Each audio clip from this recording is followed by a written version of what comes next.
Dimanapun berada, kembali lagi bersama kami bertiga, Sadrak, Mesak, dan Abednego. Saya Demi dan Yunus dan saya Paulus dalam Faith Fighters Podcast, Faith, Love, and Worship. Nah, hari ini kita mau ngobrol manis ya, ngobrol ganteng ya. Yang manis ya. Semakin berat apa semakin ringan di pembahasan? Oh, ini ringan-ringan berat. Nanti kalau terlalu manis, diabetes lah. Gula darah. Oke, kita akan bahas tentang urapan palsu. Wow. Nah, urapan palsu.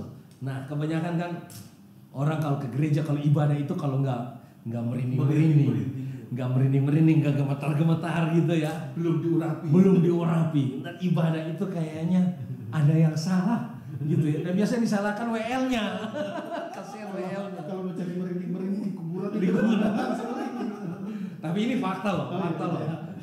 Ya, orang ada istilahnya, ibadahnya nggak ngangkat. Iya. Nggak ngangkat. Dan akhirnya orang mengidentikan bahwa pengurapan itu selalu harus ada yang merinding di ibadah, gitu kan? Saya pernah dengar ya gini. Gimana ibadah hari ini? Aduh, ibadahnya nggak ngangkat. Ini WL-nya kurang urapan. Kurang urapan. Urapan gimana? Nggak ngangkat. Angkat besi. Apanya dia angkat? Dosanya yang keberatan kali. Makanya nggak angkat gitu kan. Nah, ini fakta-fakta di lapangan yang di hari-hari dalam pertemuan ibadah yang akhirnya jujur ya, kadang-kadang gue sebagai WL pun kadang-kadang jadi serba salah. Rasa tertuduh. Aduh, ibadah tadi gimana ya? Aduh. Ya kan? Akhirnya karena udah terbiasa dan terbawa ke sana pemahaman yang tentang urapan yang salah. Dan akhirnya kita menganggap yang merinding-merinding, yang gemetar-gemetar, yang begini-begini itu yang benar. Itu ibadah yang benar, yang berkenan di hadapan hadirat Tuhan gitu kan. Padahal saya pernah nonton ya, ibadahnya orang Buddha karismatik. Ya. Ibadah youth Buddha karismatik. Awalnya sepintas mereka nyanyi lagu kan bahasa Inggris kan.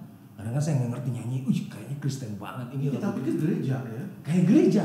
Ada worship leadernya, ada pemain musik yang lengkap, full band, dan mereka pokoknya kayak konser gitu loh. Dan ada mereka angkat tangan nyembah. Awal saya pikir ini Kristen, tapi terakhir pendeta Buddha. Iya. Dan saya mulai tanya, loh, saya nonton ini pun saya merinding, gitu loh. Ternyata selama ini jangan-jangan ada urapan palsu di gereja. Kalau kita hanya menganggap bahwa yang merinding itulah yang diurapi, bisa jadi itu urapan palsu. Ya enggak? Betul. Nah, ini kita perlu bahas nih. Nah, gimana menurut Yunus? Ya. Urapan palsu. Kalau bilang urapan palsu, mungkin ya. Kurapan. Jadi kurapan ya. Dampaknya kita bisa kudisan kurapan ya. Gatal-gatal. Akhirnya bagatal. Nah, mungkin apa sih urapan sebenarnya itu apa sih Kak, kalau menurut Kak Yunus? Ya, urapan itu kan sebenarnya hasil dari yang mengurapi ya. Kayak misalnya begini, ketika Daud sebelum menjadi raja maka Samuel mengurapi dia. Ya. Tapi kan Daud tidak merinding pada saat itu. Kita nggak cerita dia langsung begini kan ya. Pada saat dia diurapi itu kan biasa tidak langsung jadi raja pada saat itu kan pengurapan raja. Kembali dia seperti anak gembala domba. Iya, itu. Tidak perlu harus merinding supaya pengurapan itu kan urapan yang kita terima tidak perlu harus menjadi merinding. Nanti pertanyaannya begini, apakah orang yang setelah diurapi dan tidak mengalami merinding itu berarti tidak diurapi, tidak punya Roh Kudus atau bagaimana? Roh Kudus ya. Itu kan itu repot gitu. Udah kayak begitu. Iya. Urapan itu kan kalau di perjanjian lama, sebagaimana tradisi para penggembala dulu ya. Gembala dulu itu mengurapi itu dengan minyak. Itu memang udah tradisi dari tradisi udah dari lama bagaimana pengurapan itu terjadi. Jadi Jadi awalnya para gembala itu karena domba ini kan sering ada kutu atau serangga nih. Jadi awalnya gembala-gembala itu pakai minyak untuk urapi domba-dombanya. Domba-dombanya. Tujuannya supaya kutu dan serangga, urapinya juga itu di bagian kepala ya, sampai telinga ya. Karena tujuannya supaya tidak ada serangga dan kutu yang masuk ke dalam kuping si domba ini. Oh gitu. Berarti orang yang cari yang merinding-merinding itu jangan-jangan banyak kutuan. Tapi ini loh, kalau misalnya orang dulu ya di kampung, saya ingat banget di kampung tuh, kalau supaya kutu ya, orang yang punya kutu banyak itu supaya lepas. Siram minyak tanah. Bukan minyak tanah. Kalau dibakar. Pakai minyak ini, pakai minyak kelapa. Oh. Itu keluar semua tuh kutu, nempel di sisir. Gitu ya. Iya. Itu. Oh memang tujuannya. Benar. Makanya gembala-gembala itu kan ngurapin domba itu dengan minyak supaya domba itu terlindungi dari kutu dan serangga-serangga supaya tidak masuk ke kuping yang membuat dombanya ini bisa mati. Ini perlu kita tahu nih pelajaran-pelajaran ini. Ini nggak dapat di S2 teologi. Berarti aplikasinya kalau sekarang ini berarti pengurapan itu berarti menjaga kita supaya telinga kita tidak terkontaminasi dengan hal-hal yang informasi yang salah. Tetap kita menjadikan suara Tuhan, suara gembala kita itu menjadi suara yang fokus gitu. Kita fokus. Kita menangkap sesuatu yang luar biasa. Ini luar biasa. Luar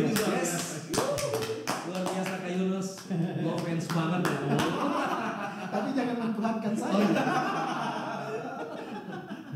Udah, episodenya udah lewat. Nih, saya baca ya. Kata Yunani yang dipakai di Perjanjian Baru untuk mengurapi adalah krio, yang berarti untuk mengolesi atau menggosok dengan minyak. Itu krio.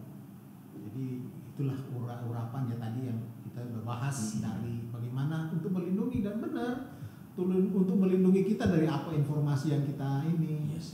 Nah, dan kita fokus dengar gembala, suara gembala. Betul. Roh Kudus di saat sendiri Roh Kudus kan yang mengurapi. Pekerjaan Roh Kudus lah yang mengurapi supaya kita mengerti kebenaran, kita berjalan sesuai dengan kebenaran. Iya. Nah, yang jadi pertanyaan begini, tadi kan Bro Yunus katakan pengurapan itu kalau di Perjanjian Lama kan pakai minyak. Apakah metodenya harus selalu pakai minyak? Nah, ini bagaimana seperti ini? Karena sampai sekarang kan masih ada orang pakai minyak. Ya. Iya. Sebenarnya nggak masalah sih orang pakai minyak gitu kan. Nggak salah karena ya memang Alkitab juga tradisi dari Perjanjian Lama juga pakai minyak mengurapi. Minyaknya khusus enggak? Karena ada beberapa gereja minyaknya harus khusus loh. Jangan-jangan minyak jelantah. Apalagi harga minyak harus minyak zaitun ya. Harus minyak olive oil gitu. Olive oil. Dan juga ada juga yang bilang harus dari tangan didoakan oleh pendeta. Kalau nggak ada kuasanya. Nggak ada kuasa. Kalau minyak urapan kalau nggak didoakan oleh pendeta ini si A ini nggak bakalan ada kuasanya. Itu iya, kan. Sebelum lanjut saya pernah ada kesaksian seperti ini. Iya. Jadi waktu itu saya harus mendoakan orang yang lagi sakit karena kesurupan seperti itu kan. Saya karena nggak persiapan memang untuk pelayanan hari itu, ya nggak bawa minyak gitu kan. Nggak bawa minyak. Nggak bawa minyak urapan maksudnya. Pakai semur. Artinya begini, minyak pun kan kalau banyak orang metodenya harus minyak yang harus berasal dari ini, ternyata saya enggak. Karena saya sering ngantongin yang namanya minyak angin. Begitu orang kesurupan itu saya tangkal dengan minyak angin, dia merasa panas gitu kan. Saya pikir panasnya karena minyak angin atau karena urapannya itu. Mungkin karena dia masuk angin. Jadi bukan kerasukan, tapi kemasukan angin. Kemasukan angin. Jadi artinya minyak apapun bisa. Ya, bisa. Ya. Apalagi minyak goreng kan sekarang lagi naik harganya. Lanjut, tadi kan belum sampai terjawab ya. Kalau di omong-omong Papua pakai ini omong-omong. Udah. Bicara minyak, nah ya saya sih tidak keberatan ya, namanya kita masih mau pakai minyak juga nggak masalah itu. Tapi jangan sampai mengkultuskan minyak. Iya. Ya itu loh. Minyak itu sebenarnya cuman media yang bisa dipakai. Tapi kuasanya itu bukan di minyaknya sebenarnya. Yes. Ingat nggak di dalam di dalam Yakobus kalau Yakobus ya. Doa orang benar. Doa orang ya, benar. Besar kuasanya. Besar kuasanya. Bukan minyak. Meskipun itu kan dibilang biar mereka mengoleskan minyak kan. Ya, tapi minyak, dari doa orang benarnya ini orangnya harus benar dulu nih. Yes. Gitu loh. Kalau misalnya mau pakai air kayak minyak ya, apapun, it's okay. selama orang itu benar, pasti Tuhan akan lakukan sesuatu. Gitu loh. Nah saya ingat sih waktu saya dulu waktu di Manado hampir mati ya, hampir mati. Jadi nafas itu mulai berjalan tuh karena saya waktu itu mengalami yang saya saksikan tadi ada jemaat di luar. Saya saksikan bagaimana waktu itu saya udah mau nafas itu sudah di sini, nafas sudah tinggal sedikit lagi, roh maut sudah mau menjemput itu. Nah, tapi ada hamba Tuhan di situ, kebetulan saya sakit di rumahnya hamba Tuhan karena saya teman sama anaknya, dan dia berdoa dan saya nggak tahu minyak apa yang dia pakai. Dia berdoa sungguh-sungguh, dia bikin tawar menawar. Yang jelas saat itu nggak ada minyak zaitun. Tidak ada. Nggak ada. Mungkin minyak kelapa mungkin ya. Bisa jadi. Tapi harganya masih murah waktu itu. Jadi diurapi lah, saya digosok. Pas minyaknya nempel di sini, nempel di jidat, nempel di sini, saya ngerasakan sesuatu kehangatan.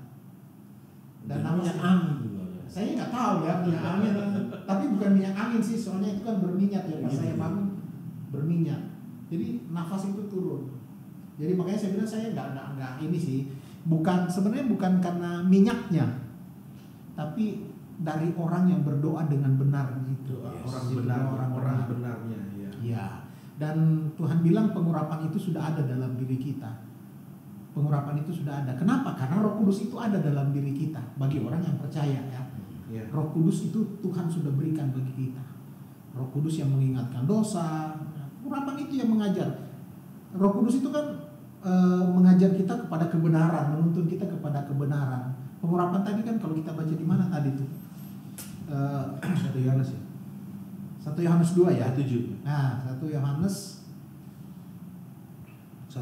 berapa? 2. 1 Yohanes 2 ayat 27 kalau nggak salah.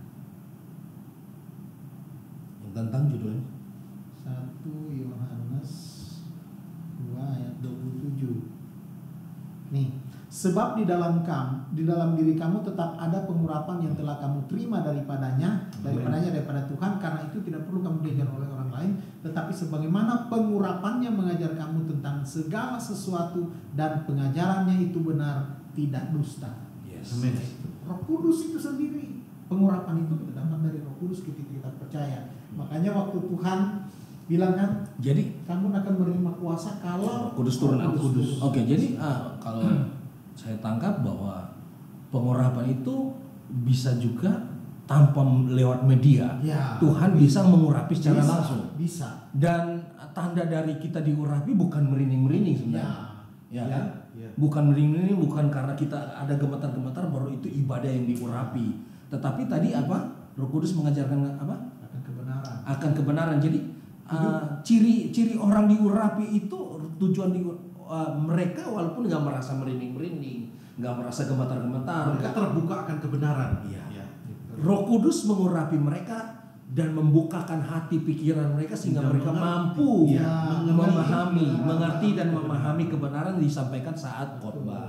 Saat khotbah. Jadi itu tujuannya dari pengurapan. Pengurapan tujuannya bukan sampai merinding doang, ya kan? Ya kalau kita rasa merinding ya itu mungkin perasaan kita aja. Tetapi itu bukan dampak dari tanda dari seorang yang diurapi. Karena contoh tadi saya bilang saya nonton ibadahnya Buddha pun saya juga merasa merinding. Gitu. Saya jalan lewat kuburan pun merinding saya. Gitu kan? Nonton film horor merinding juga. Berarti ada urapan palsu. Tapi kalau kita habis misalnya ada orang gini, penyembahannya luar biasa nih, amin, haleluya, sampai nangis begitu khotbah dia main handphone. Terus tanya, tadi khotbah apa? Gue nggak ngerti apa sih khotbahnya, gue nggak ngerti. Nah ini masalah. Dan ini yang banyak terjadi di gereja, bahkan jemaat-jemaat mereka mencari kepuasan daging dengan cara kalau mereka mau ibadah ke persekutuan di gereja, yang mereka cari itu rasa. Dalam penyembahan mereka pengen menari jatuh, udah. Nah, Sepertinya mereka diurapi, tapi mereka nggak mengerti kebenaran. Nggak mengerti kebenaran. Jauh dari kebenaran. Ya. Habis itu merinding-merinding bahasa roh, pulang dari gereja berantem. Makanya gini loh. Berantem sama tukang parkir, berantem sama istri, mau sebanyak apapun hamba Tuhan yang ngurapi, kalau hidup kita tidak berubah, kalau Roh Kudus itu tidak masuk dalam diri kita, kita tidak akan pernah berubah. Manusia tidak bisa mengubah dirinya, hanya Roh Kudus yang mampu mengubah dalam diri kita. Itu urapan yang sesungguhnya. Oke, ini poin yang kedua nih. Yang pertama kita harus dengan pengurapan itu kan kita mengerti kebenaran, kita diberikan kemampuan untuk memahami, mengerti kebenaran. Yang kedua terjadi perubahan. Jadi ibadah yang sesungguhnya bukan merinding-merinding. Walaupun kita tumbang berkali-kali, kalau tidak ada perubahan hidup, artinya itu bukan urapan. Banyak orang bilang saya sudah diurapi Roh Kudus, makanya saya bisa berbahasa roh. Kadang orang berbahasa roh itu kan ngikut, malah ada yang belajar. saya sampai bingung. Gitu, ada yang belajar ya? Ada yang diajarin kamu harus ngomong begini. Saya bilang ini apa-apa. Ngomong bahasa yang tidak kamu mengerti. Iya. Ucap aja bahasa sembarang, ya kan? Ya kalau tidak saya ucap. Kan bahaya. Ada teman saya gini, teman saya gini. Satu kali ada hamba Tuhan datang terus urapi dia kan belum dapat karunia bahasa roh. Jadi ada hamba Tuhan bilang begini, kamu harus ucapkan kalimat-kalimat yang kamu nggak ngerti apapun, yang penting kamu nggak ngerti. Kita kayak dia bilang begini, Domestos Nomos. Ternyata merek Domestos Nomos, Baygon, merek. Langsung ternyata lagi, nah ini mantap. Saya ingat jelas, Domestos Nomos. Sama terus ini mantap nih, diurapi dia. Itu urapan palsu. Tapi gitulah faktanya. Hamba Tuhan nggak ngerti apa itu Domestos Nomos. Habis disuruh ngomongin bahasa-bahasa yang dia ngerti ya. Iya, dia bilang aja Domestos Nomos. Kan mirip-mirip Ibrani Yunani kan. Nah inilah jadi jemaat faith lovers dimanapun berada, tolong kalau ke ibadah jangan cari yang merinding-merinding ya. Tolong kita harus yakin bahwa kita diurapi. Kalau kita pergi dengan hati yang haus, kita pasti diurapi Tuhan. Kadang ini loh, kadang dalam ibadah ketika semua orang berbahasa roh misalnya, ada orang yang nggak bisa berbahasa roh, dia kan kebingungan gitu. Ya. Akhirnya dia ngomong aja apa yang bisa diomongin. Bala sandal baru. Itu kan bahaya. Itulah fenomena-fenomena yang terjadi kan di dalam ibadah-ibadah kita nih. Dan karena dia merasa daripada saya kelihatan kayak orang bego di situ, kayak orang asing, udahlah saya ngikut-ngikut aja kan. Padahal. Oke, yang pertama tadi kan dampak dari pengurapan tuh harusnya kita semakin mengerti kebenaran. Dan yang kedua kita semakin diubahkan. Gitu kan. Itu kita menjadi serupa dengan Kristus, kita sempurna. Dan yang ketiga apa? Kita dipenuhi dengan kuasa.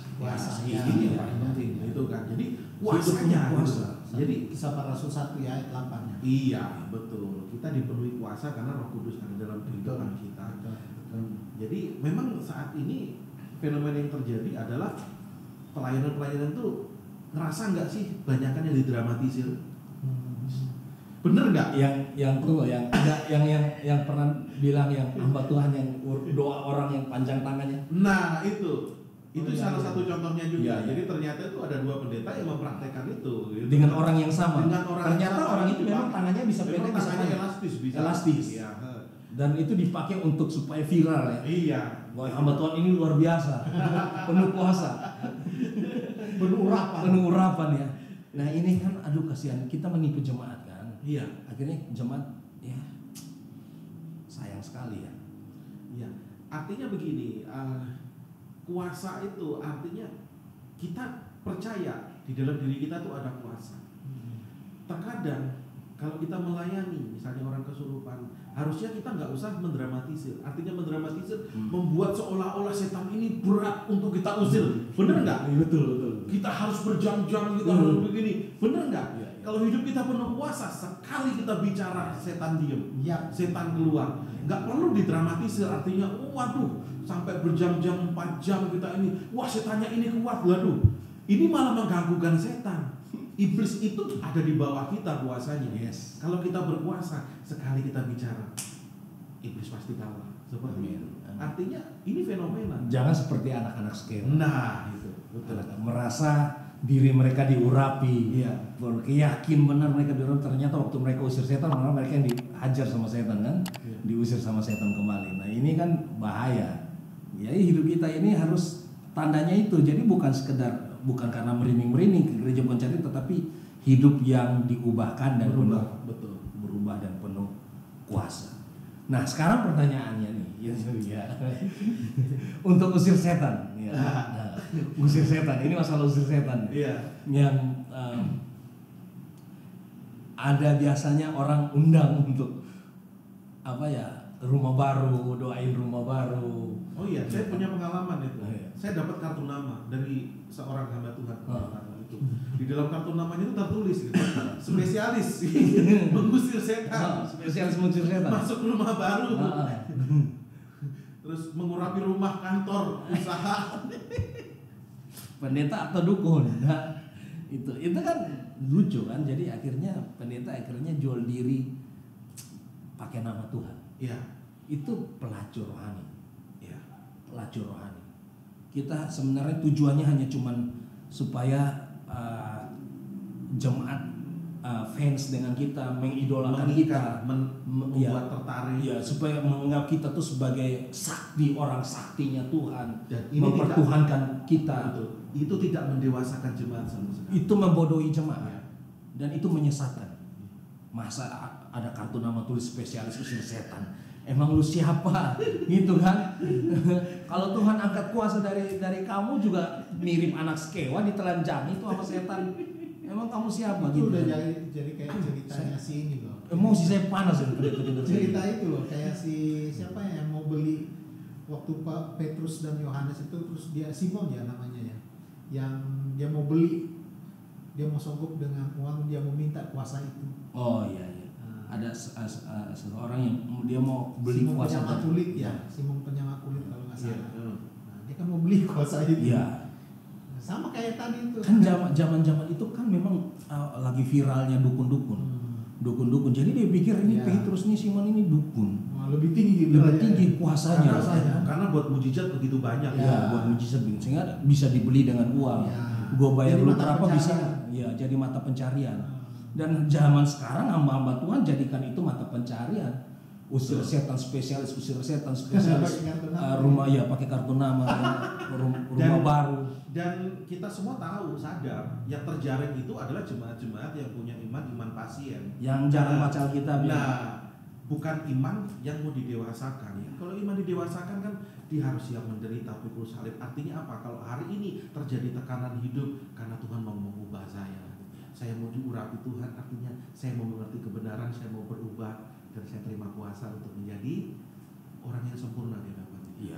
Dan faith lovers di rumah ingat ya, kalau mau masuk rumah baru yang diurapi itu bukan rumahnya, tetapi orang-orangnya.